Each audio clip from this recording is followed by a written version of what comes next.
नमस्कार मित्रांनो, स्वागत आहे तुमचं पुन्हा एका नवीन अशा रोमॅन्टिक लव्ह स्टोरीमध्ये. तर मग चला सुरुवात करूयात आजच्या या भागाला. किचनची कामं आवरून शुभांगी लगेचच लॅपटॉप घेऊन आरंभच्या रूममध्ये आली. हुकुम, तिनं दारातूनच आवाज दिला. कम, तो स्माईल करत म्हणाला. तीही हसत आत आली. कुठे ठेवू? ती बसण्यासाठी जागा शोधत बोलली. इथे ठेव, इथेच बसू. त्यानं बेडच्या समोर असणाऱ्या सोफ्याकडे इशारा केला.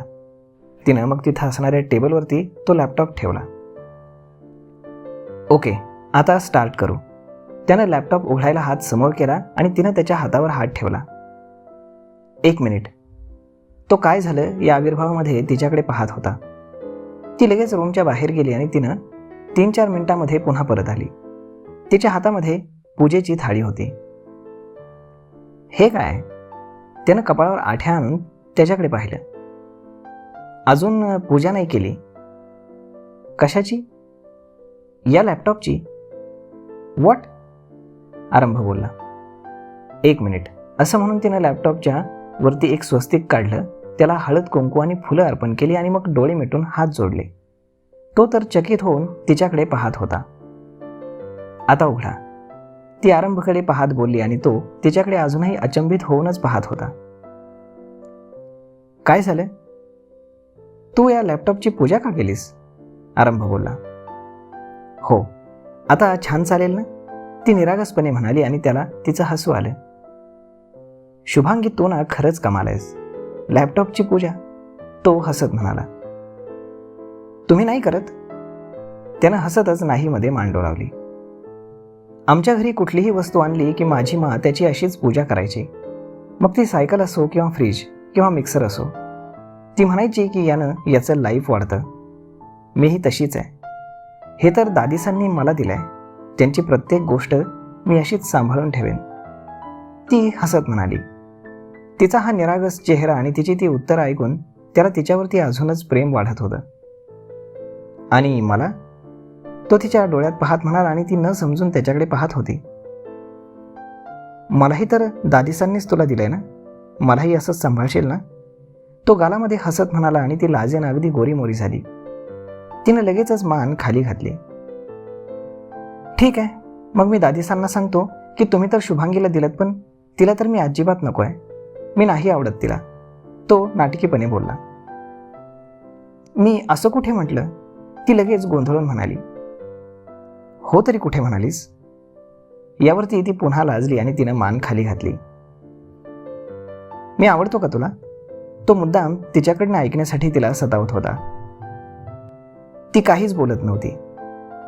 ओके, जयसारखं मित्र म्हणूनही आवडत नाही का? आणि आता तिनं हो मध्ये मान डोलावली. थँक्यू. आता मित्र म्हणून आवडतोय काही दिवसांनी.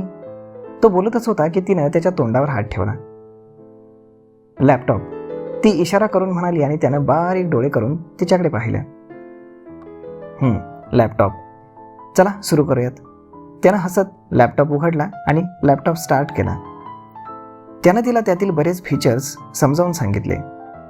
ती देखील हुशार होती, लगेच सगळं समजून गेली. अजून काही विचारायचं आहे का? तो लॅपटॉप बंद करत म्हणाला, तर तिनं नाही मध्ये मान डोलावली. फोन. त्यानं तिच्या समोर हात केला आणि ती न समजून त्याच्याकडे पाहू लागली. तुझा फोन दे.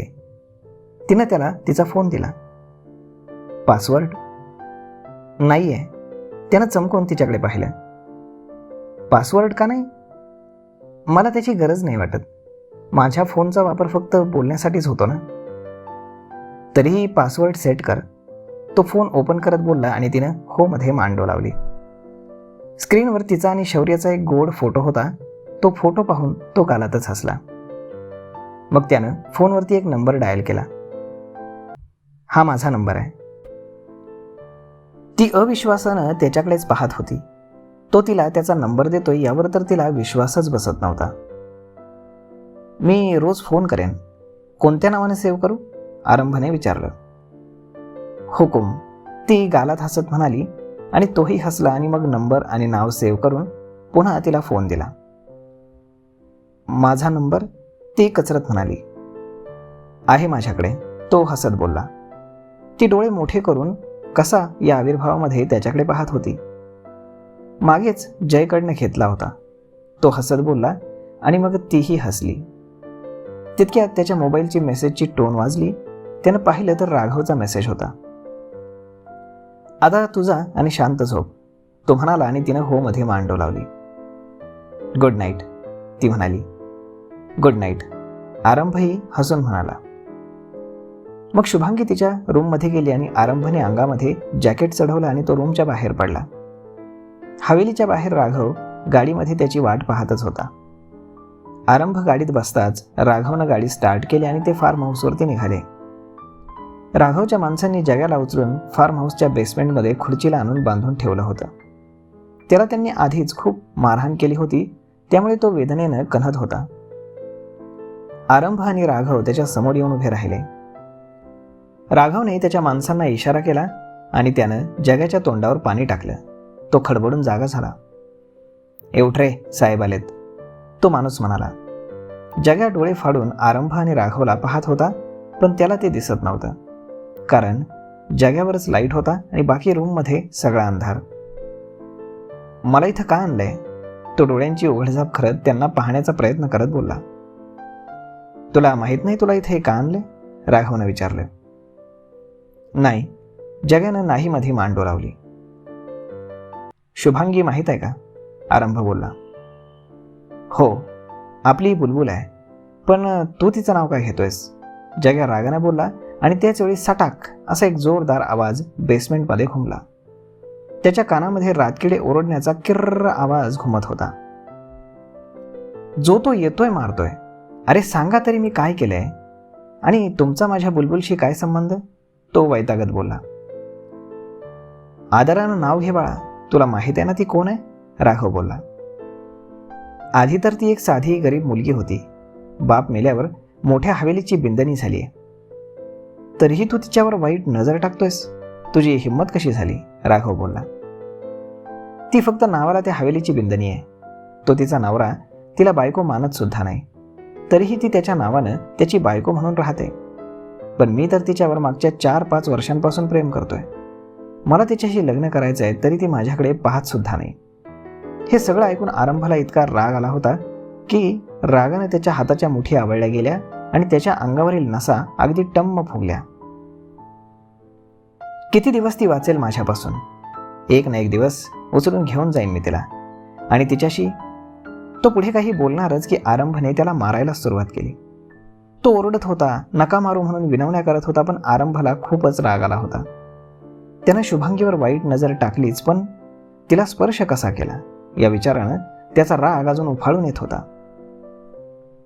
कटर, आरंभने तिथं उभ्या असलेल्या माणसाला पाहून म्हणाला आणि त्यानं लगेच एक कटर त्याच्या हातात दिला. तुला बायको लेकरं आहेत म्हणून जीव नाही, पण तू शुभांगीला इतका त्रास दिलायस ना की मी तुला माफ करू शकत नाही. तू जडेजा खानदानाच्या इज्जतीवर हात टाकलायस, त्याची शिक्षा तुला मिळणारच, असं म्हणून आरंभाने खूप निर्दयीपणे त्याच्या हाताची एक एक करत सगळी बोटं कटरनं कट केली. जग्या जीवाच्या आकांतानं ओरडू लागला होता. दयेची भीक मागत होता, पण आरंभाला त्याच्यावर दया येत नव्हती. पाहता पाहता आरंभाने त्याच्या हाताची सगळी बोटं कट केली आणि पुन्हा त्याच्या माणसांकडे पाहिलं. त्याने लगेच एक इंजेक्शन आरंभाच्या हातात दिलं. तुला माहित आहे हे इंजेक्शन कशाचं आहे, जग्या रडत घाबरून त्या इंजेक्शनकडे पाहत होता. हे तुझ्या शरीरामध्ये जाताच तुझी सेक्स लाईफ कमजोर होईल. मुलींना पाहून तुझ्यामध्ये जो क्रूर मर्द जागा होतो ना, तो या इंजेक्शनमुळे कायमचा शांत होईल. तो कधीच उठणार नाही. भविष्यामध्ये तू कुठल्याही मुलीच्या ना जवळ जाऊ शकशील ना काही करू शकशील, असं म्हणत आरंभने ते इंजेक्शन त्याच्या दंडामध्ये दिलं. मार खाऊन अर्धमेला झालेल्या जग्या निश्चित जमिनीवर पडला. याची जीप कापून याला गव्हर्नमेंट हॉस्पिटलमध्ये शिफ्ट करा, राघव त्याच्या माणसांना बोलला. येस सर, त्या माणसांनी त्याला सोडलं आणि उचलून घेऊन गेले. इकडे आरंभ सिगरेट ओढत होता. खरं तर त्याला जग्याचा जीव घ्यावासा वाटत होता, परंतु त्याची मुलं बाळ अनाथ होऊ नयेत म्हणून त्यानं मनात असतानाही त्याला जिवंत सोडलं. भाईसा, यांचे बँक डिटेल्स मला सेंड करा. कशासाठी, याच्या पापाची शिक्षा याच्या मुलाबाळांनी का भोगावी? आपण दिलेल्या पैशांना ते त्यांचं शिक्षण सुरू करू शकतील. त्याच्या बायकोला छोटा मोठा उद्योग करायला मदत होईल. ओके, मी पाहतो सगळं, तू टेन्शन नको घेऊस. दालिसांना कळायच्या आत हवेलीवर जावं लागेल, राघव आरंभाला म्हणाला आणि मग दोघेही तिथून निघाले. तर मग मित्रांनो, अशा पद्धतीनं ही लव्ह स्टोरी आता हळूहळू पुढे जाते. पाहूयात पुढे काय होतंय ते. पुढे अजून बऱ्याच इंटरेस्टिंग गोष्टी घडणार आहेत मित्रांनो. तर मग मित्रांनो, हा व्हिडिओ, ही लव्ह स्टोरी तुम्हाला कशी वाटली हे तुम्ही आम्हाला कमेंट करून सांगायला बिलकुल विसरू नका. आणि जर आवडली असेल तर आपल्या जवळच्या मित्रमंडळींसोबत देखील हा व्हिडिओ तुम्ही शेअर करायला विसरू नका. धन्यवाद.